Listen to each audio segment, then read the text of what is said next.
Anyway, all right, guys, let's recap. So it's nighttime now on June 2nd. I came down from Toronto, met my friend Richard here, and we're fishing along Point Bay, Lake Erie for a mixed bag. The goal was pike and bowfin, which we did with your guidance. You put us on the pike, you put us on the bowfin, and we got some nice rock bass, some bluegills, some perch. You tangled into, should we tell them, or do we keep it a secret? Save it for tomorrow. We'll save it tomorrow. We're not going to tell you guys. It was cool. It was cool, man. So we had a great time. We caught fish, success. We bottom fished. We casted baits. We covered 2 foot. We covered 6 foot of water. We covered 13 foot of water.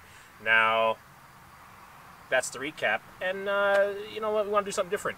We want to answer questions for beginners. I'm sure beginners are watching. One of them's right here. Well, I'm still beginning. It's been 40 years of beginning. That's actually like a good point, though. You're always a beginner. That's right. That's right. That's why fishing is attractive. I love it. You're exactly. Always learning. Exactly. So we're going to answer some beginner questions for you guys. You know what happens when you get so deep into a thing for so many years is you tend to forget the beginner stuff. It becomes second nature to you, and you don't even think about it. And then, yeah. So we're here to think about it. Well, we're here to answer it for you. So we're on Reddit, and we're answering questions in fishing for beginners. Okay, let's start with the first one. You know what? We'll come back to that because it's not pertinent. It's not relevant. F it. Let's do it. Saw a handful of massive carp in the afternoon. I threw out some corn and then put corn on my hook. They all swam away. Why? Isn't this the method? Isn't that the method, Richard? Yes. I love this guy. He's been agreeing all day. So, go for it. First impressions, it sounds like they're spawning. Okay, I like it. Timing, sounds like they're spawning. Yeah. Yep. I mean, hell, if you've ever watched my videos, Team Action Angling, that's pretty much how I carp fish. That's it. Most of the time. Some days they just aren't having it. Some days they're just not having it. I like that answer. Some days they're just not having it. They're a spooky fish by nature. They grow old, they live long, they're a spooky fish by nature, and they don't grow old and live long by not being spooky. So, throwing bait at them and on them while you see them, bad idea. Getting the bait in there hours before or the day before, you're golden. Maybe not golden, but you're pretty clear. You're silver at least. Maybe you're golden. So I think, to add to that, I think if this guy had exercised some patience and just sat there and waited long enough, they would have came back and figured out that it's a feeding source. I love it. The patience, yes. They will scatter away, all sorts of things. A lot of different species. You make noise with the boat, you make noise with lures, you make noise with anything. They'll spook in the moment. You rest them, you give them time, they will come back, they will strike. I like it. All right, moving right along. Also, use a pickerel rig.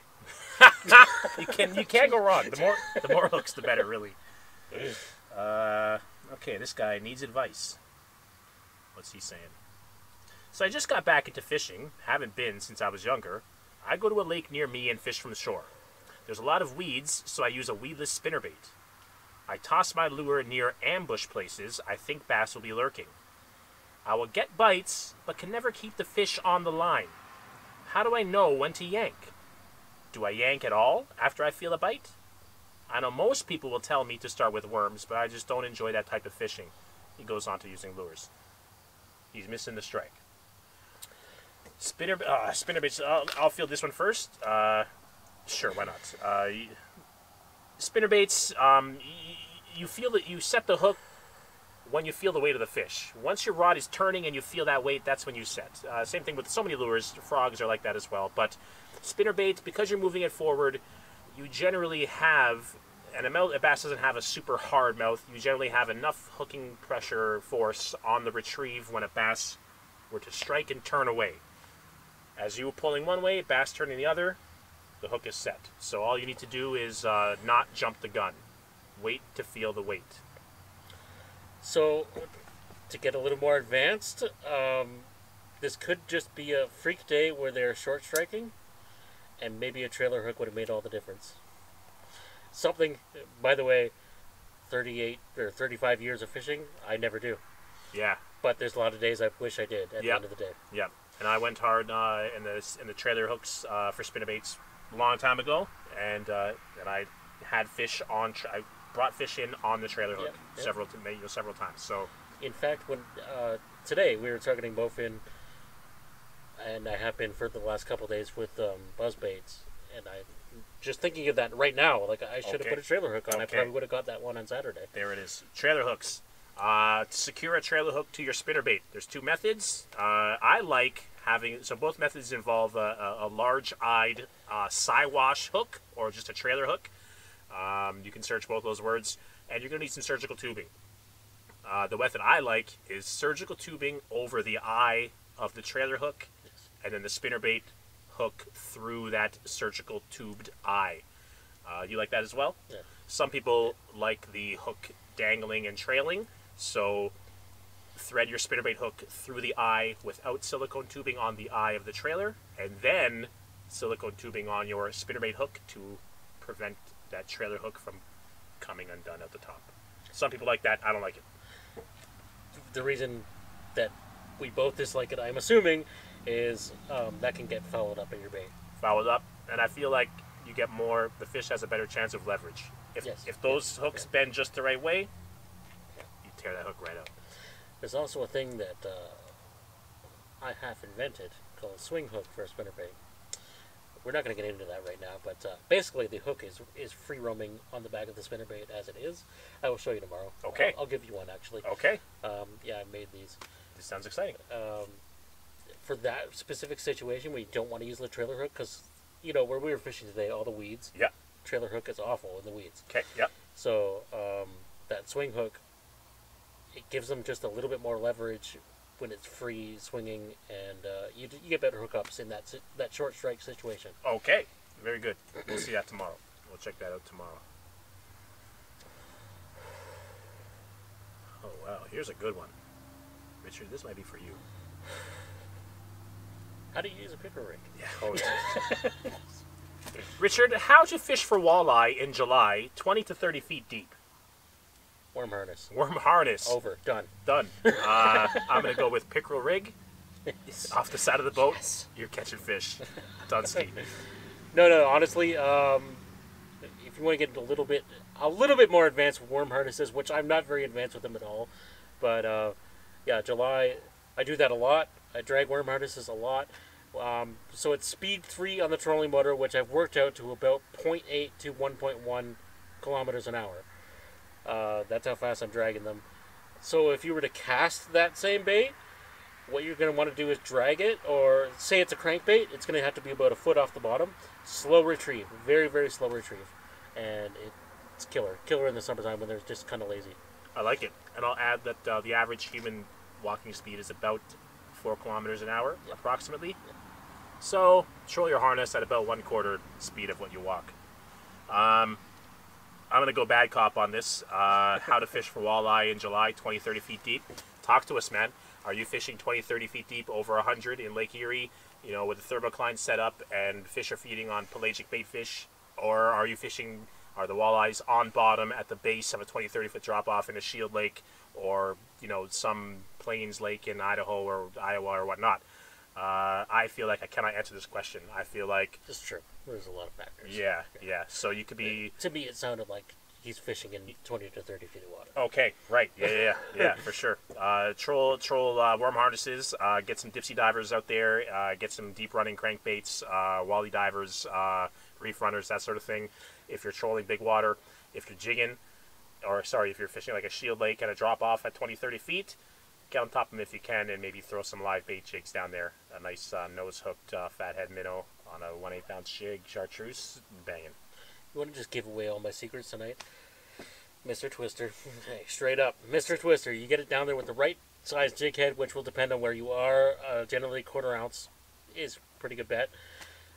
You take that first little, about, let's say, 1.1 centimeters, or, what, 1/8 of an inch. Bite it off, throw it in the water, or throw it in your boat, actually, not the water. And you stick that fat piece right up on your jig head. It will just wobble just a little bit different. Okay. And that is a difference maker I will take to the grave with me. Jeez. Till now, actually. Till now. Okay. I liked it. That's a good one, man. Oh, interesting. I absolutely hate this stuff. You like it. How heavy should I go for braided in a southern swampy pond? My spot got a lot of bass, but man, it is a pain getting this swampy slime on everything. I'm only using 15-pound braid, and I feel like that might be hurting me a little bit here. Going to fish with a Stanley's frog tomorrow because I'm tired of doing it with a Senko. He's using a spinning reel, Daiwa, 2500 size.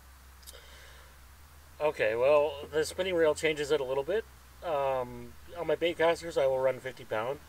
Not like straight up. If I'm fishing a frog anywhere in the world, I will use 50-pound braid. But if he's running a spinning reel, 50 pound, 2500 size, 50 pound won't cast that well. So 30 pound. 30 pounds is safe bet. You'll go 30 on a 2500? Yeah, I like it. I would have said, yeah. So I did braid heavy way back, early on in my fishing, and I liked it when I was using it.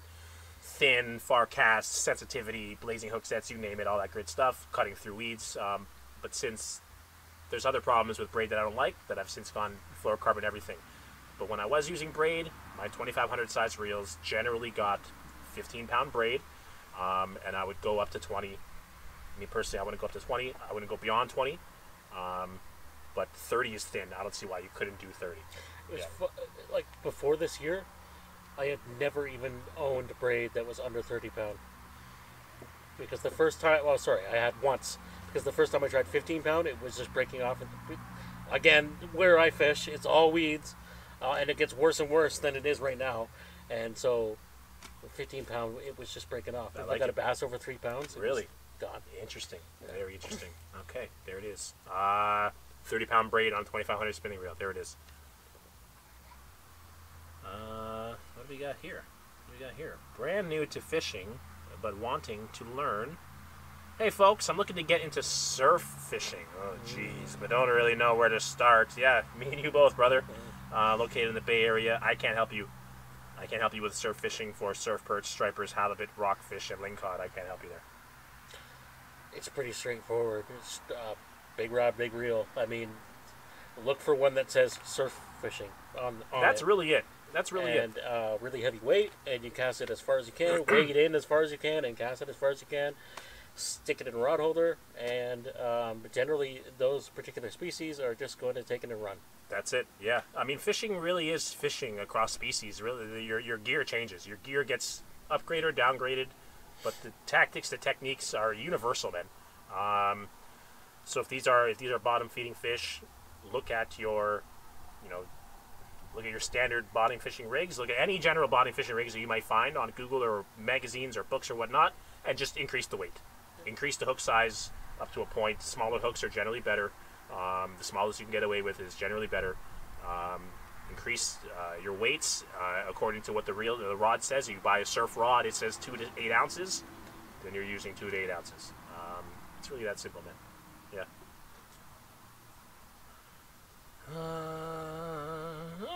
Mr. Richard, what is the best gear ratio for topwater in a baitcaster? I like a slow gainus. I like a slow gear ratio. Okay. I would like 5 to 1. Yep.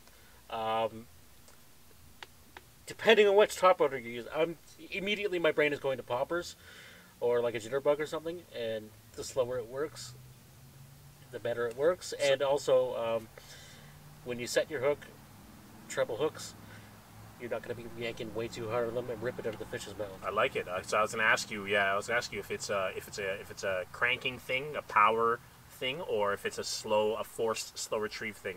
A little bit of both. Interesting. Yeah. But I'm a big fan of the forced retrieve. So whether it's a forced slow retrieve with a low gear ratio, or a forced high retrieve with an 8 to 1 or 9 to 1.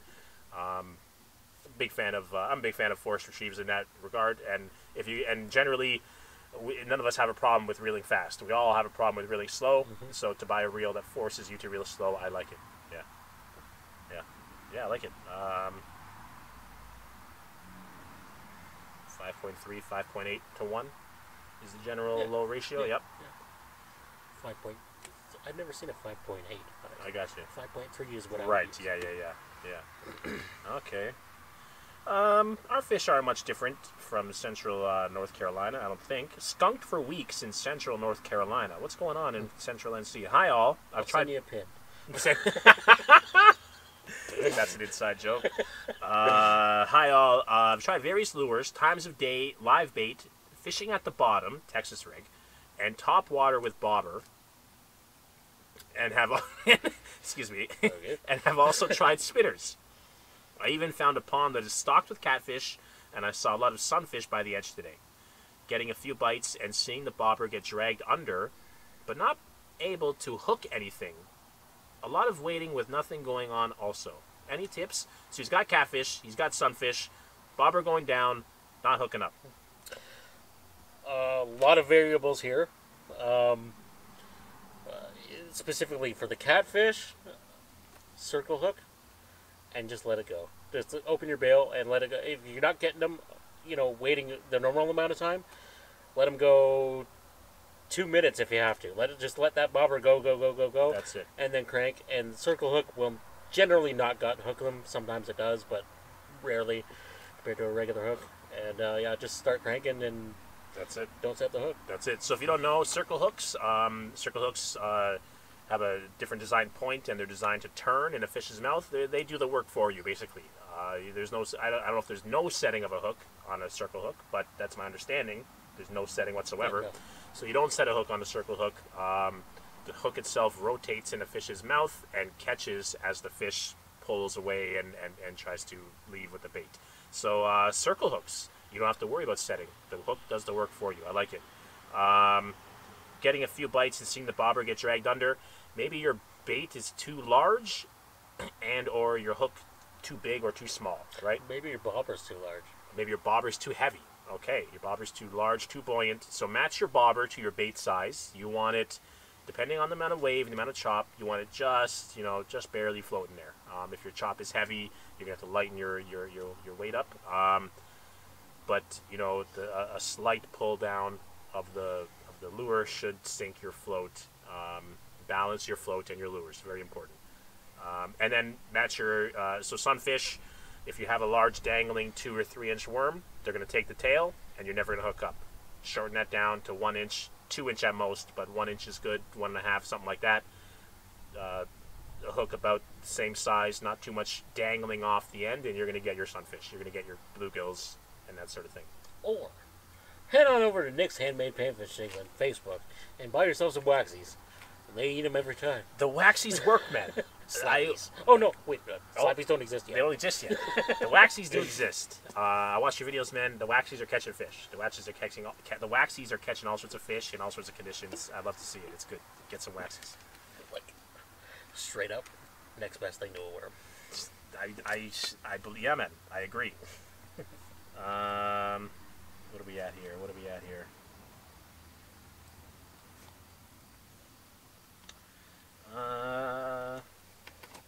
Okay, fishing line. I always see a lot of line questions. Fishing line. Hello, fellow fisher people. I used to use monofilament line with a fluorocarbon leader. Now I just use all fluorocarbon. My man, I like you. I seem to catch more fish. Yeah, my man, I like you. I fish in a deep, cold lake. My question is, do you folk think the trout can see that monofilament in the water, even with a long fluorocarbon leader, or am I just superstitious? Thanks. I would love to feel this first. Can the fish see it? Do I think they can see it? I think the fish, it depends on the diameter, but I think the fish can see it. Do they really care? Generally, no. Inexperienced fish, uneducated fish, fish that haven't been hooked all season, caught multiple times, they don't really care so much about fishing line. So if you're fishing in a remote area that isn't very heavily targeted, I wouldn't stretch fishing line too hard. Even if they could see it, I don't believe they've learned to associate it with danger.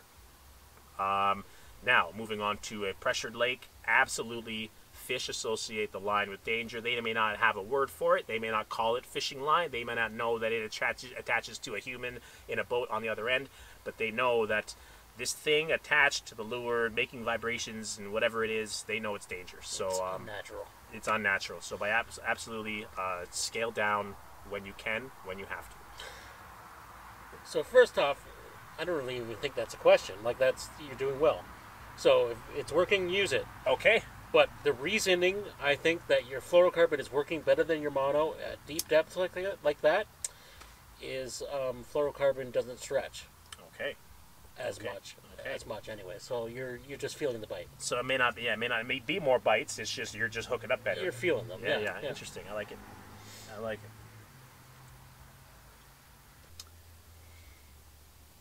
Okay, this guy doesn't get it. Title of the post is I don't get it. I'm fairly new to fishing, but I have a good understanding of different lures and when to use them. But I can never seem to catch more than one fish at absolute most whenever I'm fishing. You and me both, brother. I wish I could catch one fish every time I go fishing. Brought a friend with me today, and he's completely new to fishing, and he catches 3 bass in the span of half an hour while I'm catching nothing. I get this isn't really something that can be solved through a post, but I'm wondering if anyone else has a similar experience. Richard, have you ever been fishing with someone before that absolutely slayed you? Yeah. So literally everyone has had that experience.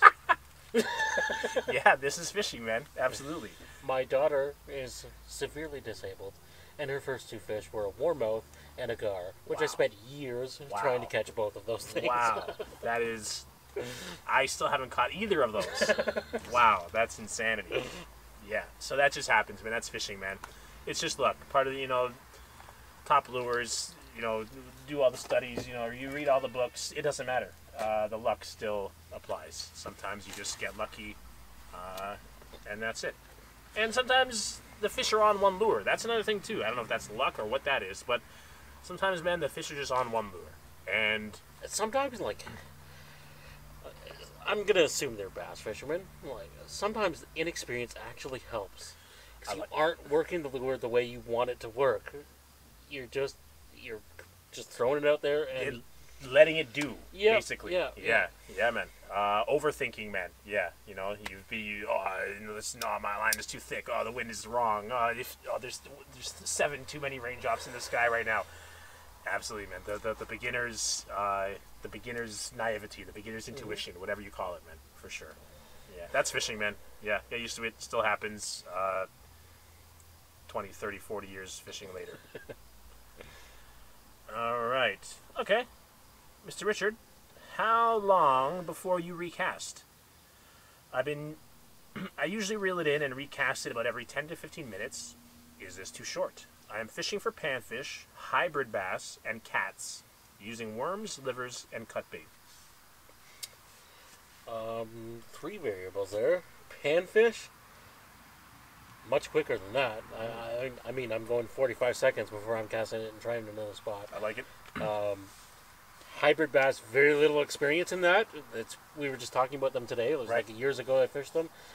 But also sort of a very aggressive fish. That's what I know about them. So, cast. That would be the best for them. Catfish, on the other hand, sometimes I wait 6 hours. I mean, my PB, I was out there 4 hours, and I got a 38-pound catfish eventually. But Sorry. Say it again. 38 pound? Yes. Jeez. Yeah. Nice. Yeah. Well done. It was just a straight-up matter of patience. That's all it was. Yeah. Catfish can smell from, I think it's 7 miles away. Wow. Okay. So, Okay. however long it takes them to swim 7 Yeah. miles, Yep. maybe it's 4 hours. Maybe that's the key. Wait 4 hours. I like it. I like it. Yeah, I like it. I'm not a big. We were just talking about that a minute ago. I'm not a big bottom fishing guy unless it's a very specific type of fishing, Euro style carp fishing, which is very gear and equipment heavy, which basically means I don't have any skill myself. I just let the gear do the work. So I'm not a bottom fishing guy, but yeah, catfish, let it sit, man. Even if you think, even if you're hunking out a big lead, a big weight, half ounce, 1 ounce, 2, 3, 4 ounces, and you feel like you're spooking the fish, or even if you know you're spooking the fish off when that weight lands because you see them swim off, if they're catfish, they will come back. They'll come investigate what the sound was, or they like that spot, and they'll be right back in a few minutes. So catfish, let it sit. Panfish, absolutely keep it moving. Hybrid bass, I have 0 experience. Sounds good. So I just bought a Fluger President to replace the reel on my Ugly Stick GX2 combo. Was that an upgrade or a waste of money? Solid upgrade. Solid upgrade. That's a good upgrade. Absolutely. Combo reels, specifically the ugly stick combo reels, those rods are bulletproof. That's a great rod. The reels are just something that's just put together. It'll turn, it'll collect line, the bail will flip. On year 2, on year 3, it's going to give you a headache. So absolutely, Pfluger's president, 100%. That's great. Yeah, man. Okay. Huh. Interesting here. I don't know how many of these technical, mechanical questions we can answer. Help! My spool wobbles when I reel in with pressure. I have used my spinning reel weekly for the last month. Sorry, I have used my spinning reel weekly for the last month and a half, and in my latest fishing trip, I noticed that when I reel with pressure, just 6 pieces of bait and a hook with a 20-gram sinker, no fish. That's about an ounce, a little less than an ounce. I noticed my spool wobbling following the pull of the string. So I can answer this directly. There's a nut at the very bottom of your spool. Take your spool off. You'll find that nut. Tighten it up as far as it'll go. Put your spool back on. It's fixed. That's that one hexagonal nut that's right there. You see it right on top as soon as you pull that spool off. Yeah. There you go. You heard it from the man. I don't want to hear this question again. They'll also cause problems with your line. So let's get more into this. Yeah. If your line is not going under your spool properly, if it's getting underneath your drag, whatever you call that, spindle, Yep. tighten that nut. Okay. Because the spool's just up a little bit too much. Interesting. Okay. This is something I never knew. Okay. Okay. I like it. Yeah. So if you understand what he's saying, if you're not, let me help you out. So the spool rotates on a shaft, on a spindle, around the body, around the rotor of the reel, and there is a gap between the spool and the rotor, and this nut helps to keep that in tolerance, helps to keep it tight. Gotcha. I never knew that. Very good. Thank you, sir. Well, let's see here. I think he's just bragging. Finally caught a bass on a crankbait. Excellent. Yeah, man. I love to hear it. I made a comment a couple weeks ago that I've never caught a bass or any fish on a crankbait. I was on a single-day work trip, and before heading home today, I went to the Maumee River near Toledo, Ohio, and decided I wasn't leaving until I caught something on a crankbait. I like this. That's interesting. 2 lost lures and several sticks later, I finally landed one, a feisty 2-pound largemouth who spit the lure as soon as I got him on the bank. Thankfully, I was able to scoop him up before he made it back into the water. Lovely. Got a weight and a picture. Sent him on his way. Today was a good day. I'd love to hear it, man. That's awesome. I like when you made the decision to catch a fish on a crankbait. I love it. What does this mean? And you did it. And what does this mean? That fish can be caught on almost any lure at any time of the year if you A, put in the work, B, put your mind to it, and C, work it in the right place at the right time. So that, there's always fish biting on a crankbait somewhere. Understand how the lure works, understand the water and how a crankbait will either work well or unwell in that water, and you will catch fish on crankbaits, I guess within limits. If the water's -2, you're not catching fish on crankbaits maybe, or maybe not. What do I know? Yeah, man. Anything to add on that, Richard? So, this is everything to bass fishing you've just discovered in one post right now. If you want to really learn bass fishing without buying a live scope, that's everything to it. Take one lure that you want to learn about and use it and use it and use it and use it until you catch a fish. Yeah. And and pick the next lure. Like that's everything to bass fishing. That's it. Use it until you catch a fish. Make it catch a fish for you. Yes. If I can go so far as to say that, right? Yep. You're using it. At first, you don't know how it's working. You're casting it out. You're seeing how it's working. And as you're paying attention to how it's working, now you're making it work on weed lines. This is literally my entire teenage years. Yeah. Yeah. I would take 1-2 lures on the boat, and I would just fish them 8 hours. Yes. So let's talk about that. So I just filtered out about 17 pounds of extra hard baits and soft plastics. But I brought everything today because I didn't know what I'd be facing.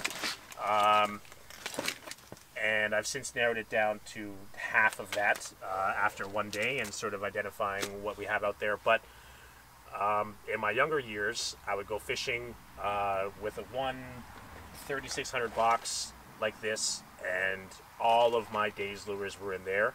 And I went with the ones that I would buy. You normally have a wide open spot, one compartment here, so I could have wire baits, I could have spinner baits and buzz baits, along with hard body crankbaits and jigs and whatever. And everything would be in one box. A little bit of live bait stuff, a little bit of jig heads and soft plastics and hooks for that sort of thing, some hard baits, some wire baits. And when I say some, I mean 1 or 2 spinner baits. I mean 1 or 2 jerk baits. I mean 1 or 2 deep cranks, and that's it. Yeah. So yeah, and you'll go full circle. You'll spend thousands of dollars on gear because it's cool and it's fun and all that stuff, and you'll catch fish on it, and then you'll realize that you don't need a whole bunch of it, and you'll go and you'll drop back to a handful of lures, and you might do that several times over your lifetime. You might do it just once, whatever, but it's something we all do. Yeah, man. What do we got? This guy wants clarification. Clarification. Hey, y'all. Looking for some clarification on some general info I've come across. I've read a few posts and statements on bait colors, generally advising to go natural bright in clear water, sunny weather, and darker bolder in murky water, cloudy weather. This one's going to be good. Yes, it is. Yes, it is. Oh, I can taste it. But what if I can see it? But what if the conditions crisscross and you get something like murky water and sunny weather? I'm fishing in southern Florida, and this is, I think, Nsfw? Southern Florida? Let's call that southern Florida. And this is often the weather conditions for fresh and brackish waters. Yes. Also, any special advice for brackish waters? I want to try fishing for the first time while kayaking in the mangroves that also open up to a brackish lake. Thanks in advance for any tips. Hit it. Okay, first of all, my opinions on color are very controversial to the new age fishing community. There are 2 colors, shades and colors. That's it. Okay. You have white and black. Yep. Which, by the way, are the same damn thing to a fish. Okay. And you I want to hear more of that. Okay, and then you have colors. So, look, there are a million different colors, and matching the hatch is always great. We're never going to take that off the table. If you can match whatever they are actually eating at that time, that is the best thing to go with. However, if you just want color, the thing you want to go with is whatever's most visible in the water column. I like it. That can vary based on pH levels as well as sunlight penetration and water clarity. All those things mix in together. But I will tell you right now, and this is why I've invented the Action Orange color. Through years of research and the use of the color selector tool that used to be available in the 90s. Color selector. Yes. Jesus, this man is old school. That's how you know and what he's that talking did about, was yeah. measure the pH in the water and the clarity and measure it together and showed you the most visible bait in the water column. It's always orange. unless you're unless you're 30 below 30 feet, then it can change. Beyond that, like deeper than 30 feet. Yes, yeah. But 30 feet and up, orange. It's always orange. Okay. But even more visible than that is black. I like it. I love that you said black. Orange. This whole orange business is new to me. I love that you said black. I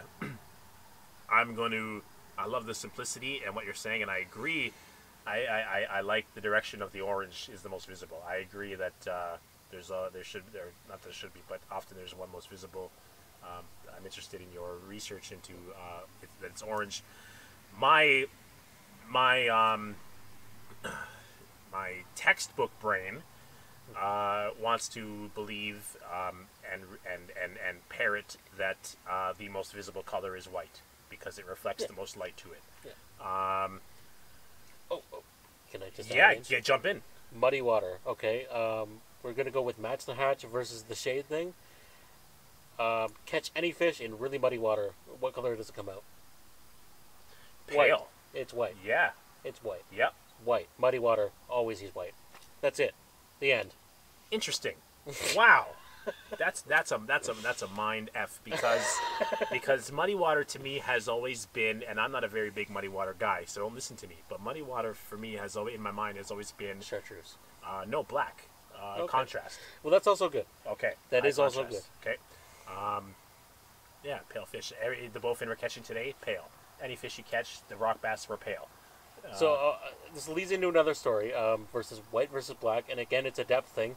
So ice fishing the Thames River with my underwater camera, 20 feet, right? So when you go up in the 18-foot flat and you want to start trying to catch the walleyes, and you have the underwater camera down, white just showed up like it's neon, Okay. right? But when you get below 20 feet, black.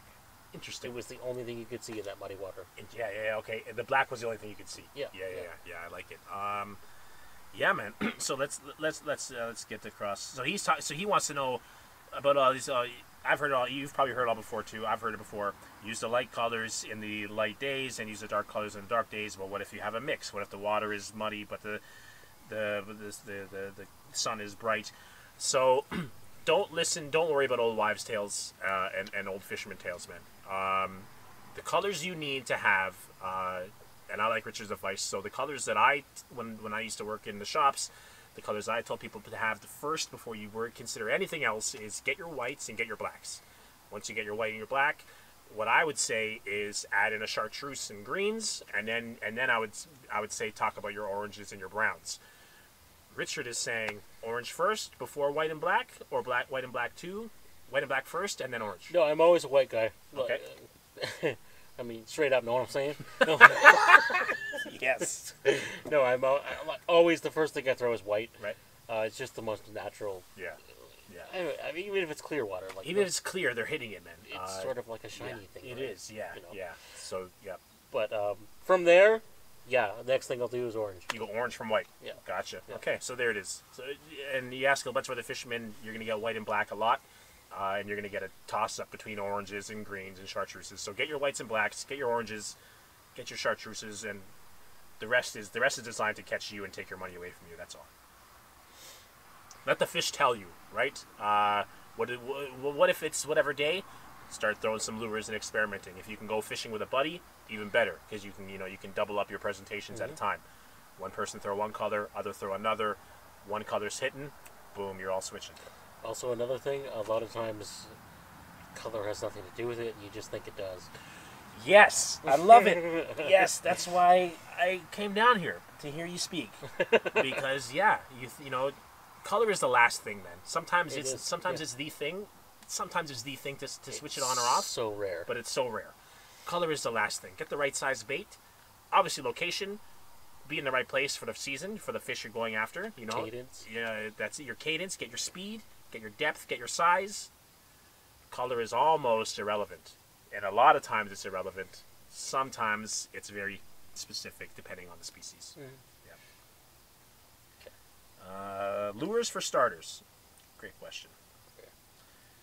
Growing up, I always passively fished, but never learned anything. I see all these lures, and it gets to be too much to pick from. I'm curious if you were to recommend a set of lures for someone starting out, both fresh and salt water. What would your recommendations be? Let's set a forget a budget, whatever, $100, $200, whatever. Handful of lures I would doesn't just matter. say like a number of lures. Okay, 5 lures. 5. Let's do 5. Okay.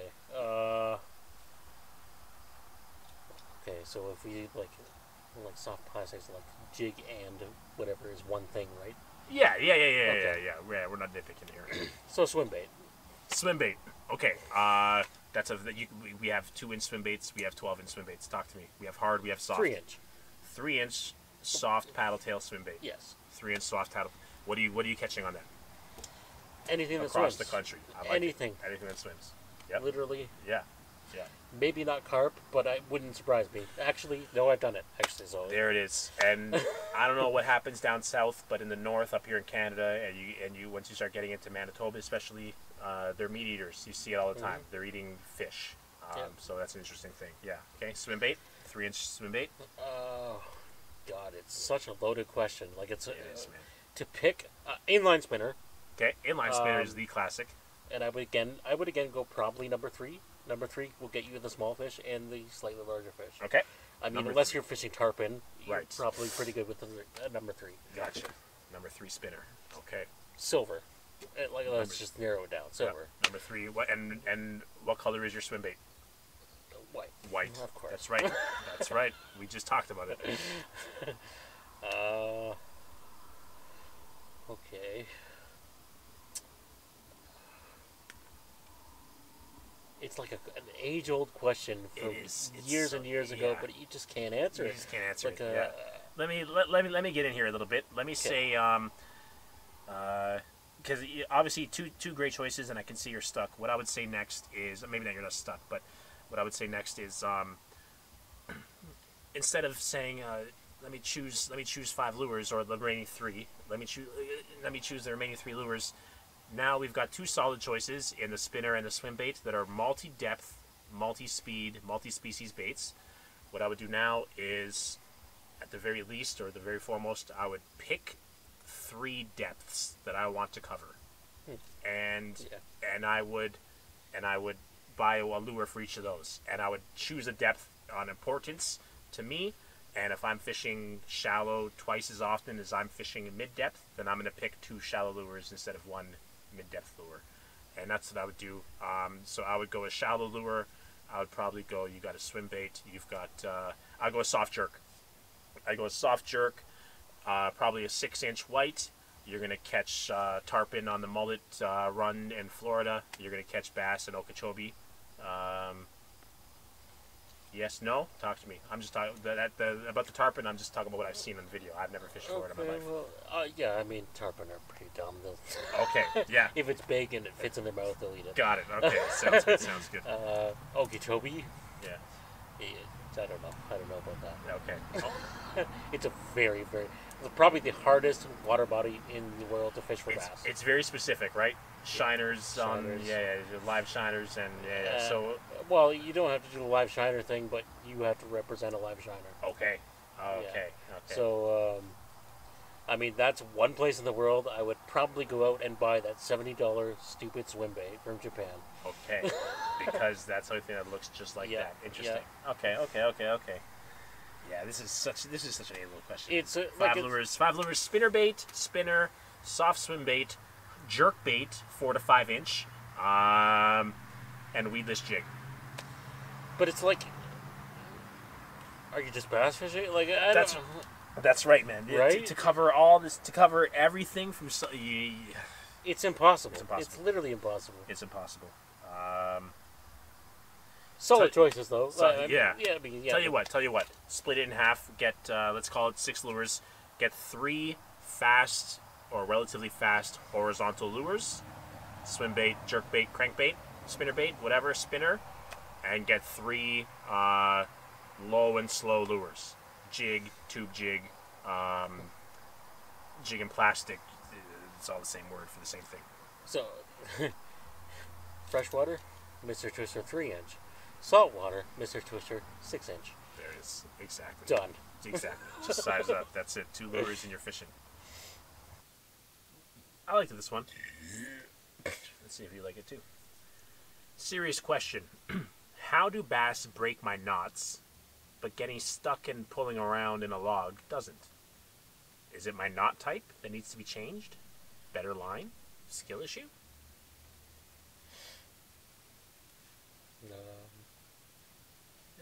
That's sort of a perplexing question. Perplexing? Okay. I did answer. I'll answer again. A little bit more detailed. So, serious question. So, how do bass break my knots, but getting stuck and pulling around a log doesn't? It comes down to generation of power in the fish. So, the power has muscles. Muscles can generate power, can generate force, and the force, increased force generated over time, is what's known in physics as impulse. And so a fish, when it explodes its muscles, delivers a high impulse force to the knot. And but that's a big bass, bro. Are you catching only giant bass? If you're catching giant bass, good for you. If your line is weak, maybe upgrade line. But so when a fish pulls, you have an increase in acceleration. Not only is your speed increasing, but your acceleration is accelerating. And that's impulse. And so that induces a lot of strain on the knot. Whereas when you snag up and you just pull slow and steady, you don't have impulse on the line. You have forces. I guess. Okay. Assuming that they just pull slow and steady. Right. That's what I'm assuming. I'm assuming that. Because my first instinct, I get snagged, is okay. Rip on You're thinking setting the hook on a yeah, line. Okay. Yeah. That's fair. So that's fair. So kind of other than that, it is a perplexing question. So you have two outlooks. If my assumption is incorrect and it is setting into wood versus setting into fish, and there's a difference in something going on, I have zero answer for you. Use a union knot. Union knot. I love a union knot for everything. Okay, yeah. I used to work there. What is everyone's experience with Bass Pro Shop's Johnny Morris Signature Series rod reel combos? Honestly, I'll let you speak first. Have you ever touched one? Have you used any Bass Pro equipment? Yeah, it's generally like a mid-price Quantum. Okay. Yeah. Pretty much same. Pretty much what it is. Great. Yeah. I worked in a store. The reels were good. Once you moved past the entry-level Bass Pro stuff, the reels were generally good. I remember the Rick Clun series was really good for the price. The Johnny Morris was good, but the step below, the Rick Clun, was the better bang for buck. You got almost the same reel for half the price, and it didn't look as flashy. Yeah. But especially if you were to go on Bass Pro on the spring sales, their equipment is amazingly pretty decent, man. It's pretty good stuff, and you get it on a good price. Yeah, man. I have a Bass Pro Extreme spinning reel that I've had for about 15 years, and it's a great reel. Is that the green one? Can't fault it, yeah. Yes. Yeah. Wow. Yeah. It's got that, the only other reel that has that is the Fluger Arbor that I've seen. It has that big arbor spool on it, and that casts a million miles. The big but narrow? Yeah. Yeah. Oh, yeah. Oh, man. Yeah. Those are So I worked at Bass Pro for 2 separate stints. I refer to it like jail. I served two periods there. So I did one. I forget which period was that extreme reel, but 15 years ago, whatever. So I worked there for some time with that extreme reel. I remember selling those. I remember pushing those reels because they were great. And then I worked again a couple years after that. And anyway. Yeah. The crew of guys we had the first time around was amazing. We knew our stuff. Everyone had their niche. We had musky guy, we had downrigging guy, we had dipsy diver guy, we had the bass guys, crappie, steelhead. We had everyone, man. It was cool.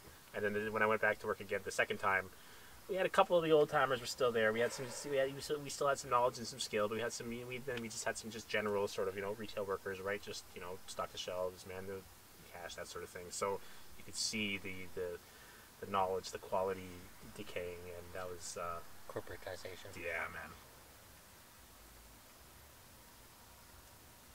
Okay.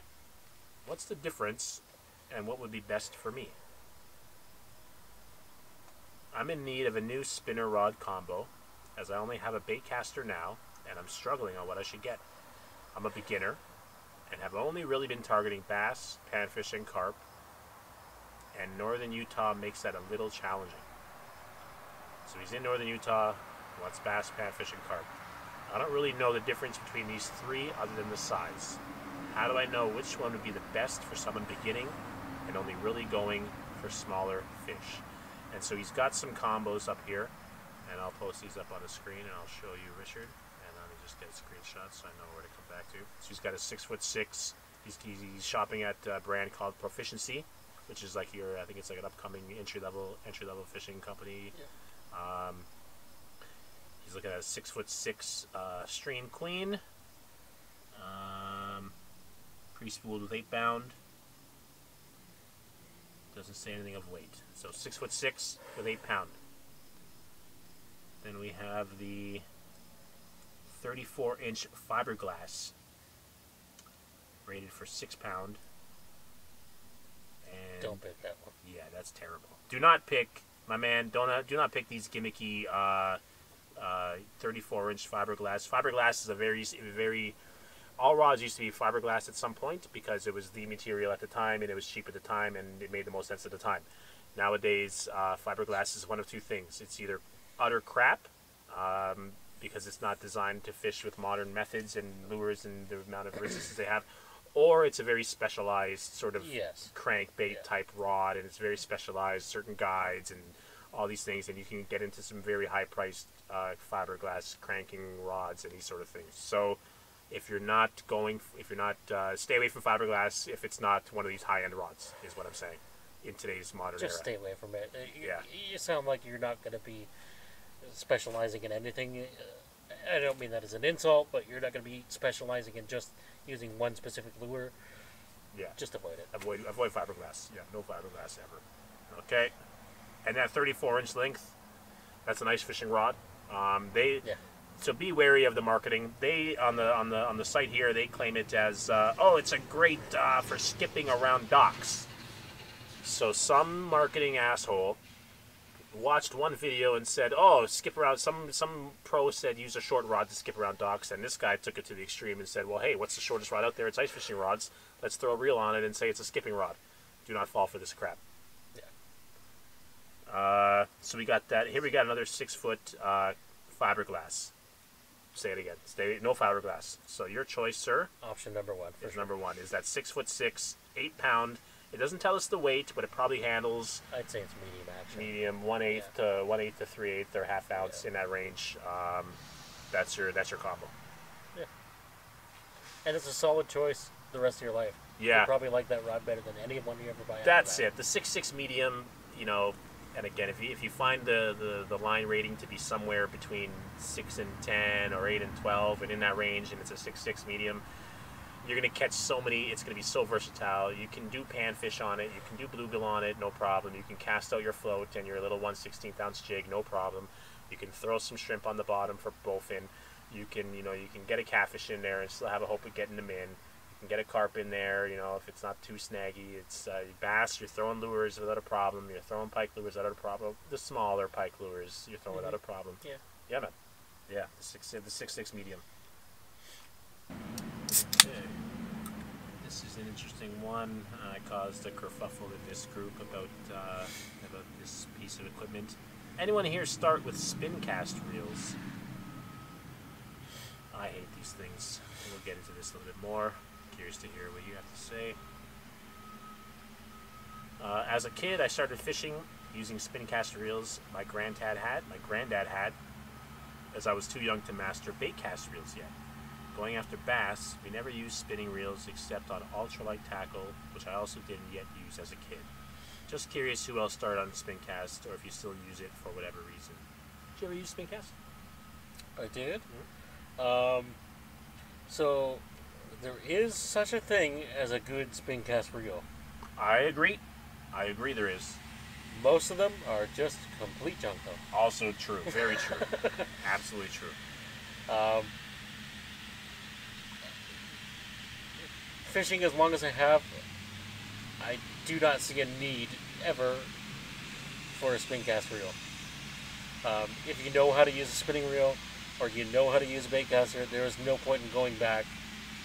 Even if it's a really good spin cast reel, it's not as good as your medium grade spinning reel. That's it. Yeah.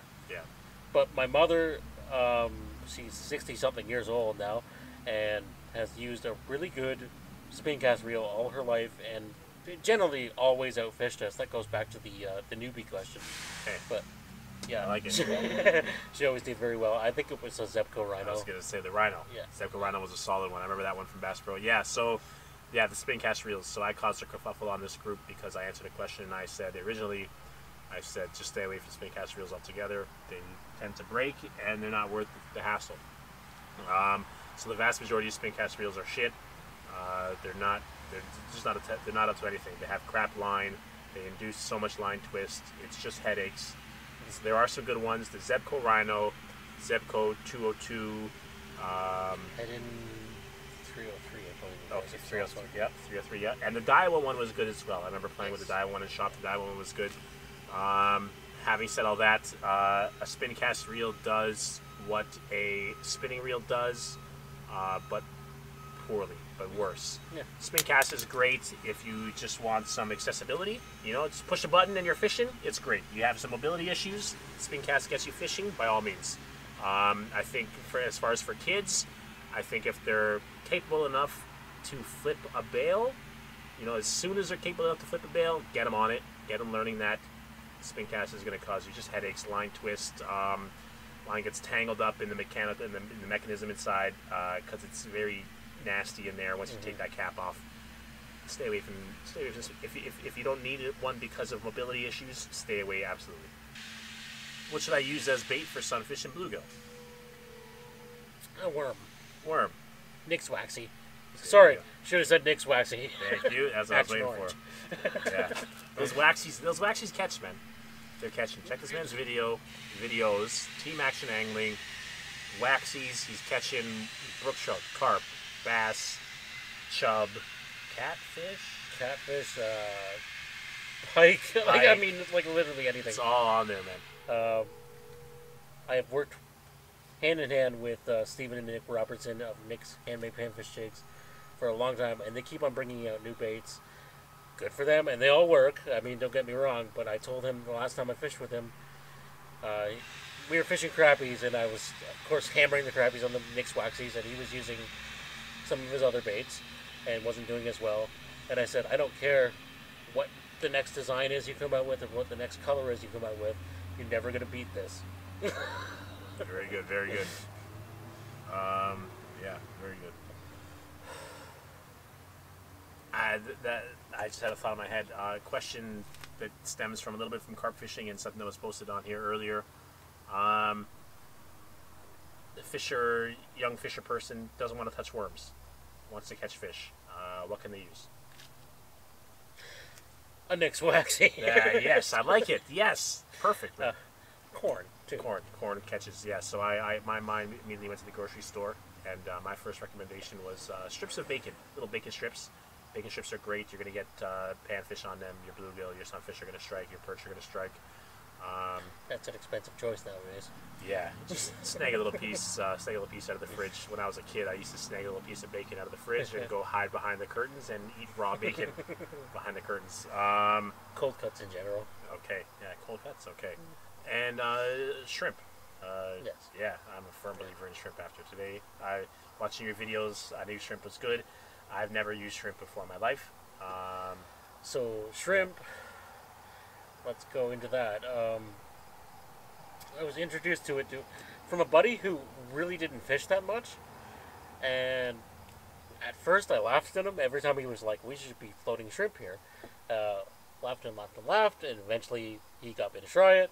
And I was like, holy crap. I think I only caught drum the first time, but it was like, holy crap, that worked just as good as a worm did. Yep, fish is fish. And since then, there's nothing under the sun I haven't caught on a piece of shrimp. Awesome. So the question I had for you was, does raw or cooked shrimp matter? Because I know I've read online, someone commenting somewhere, who knows where, Facebook, whatever, that they were professing cooked shrimp to be the way forward. And that seems not to be the case. Bites wise, it doesn't matter. Cooked shrimp in warm weather is just going to fall off the hook. Okay, gotcha. Raw shrimp's just better that way. Gotcha. Yeah. If you're going to use shrimp as bait, keep it cold. Use a cooler or a cooler bag or something, or throw it with ice packs in a plastic bag if you have to, but just keep it cold. Okay, yeah. Unless it's late summer catfish and they want stink bait, then you want stinky shrimp. Okay, got it. There it is. And so continuing the alternate baits, going to the grocery store. Carp fishing. Spam. There you go. Yeah, spam is good. Sweet corn, obviously. Bread, white bread balls. Hot dogs.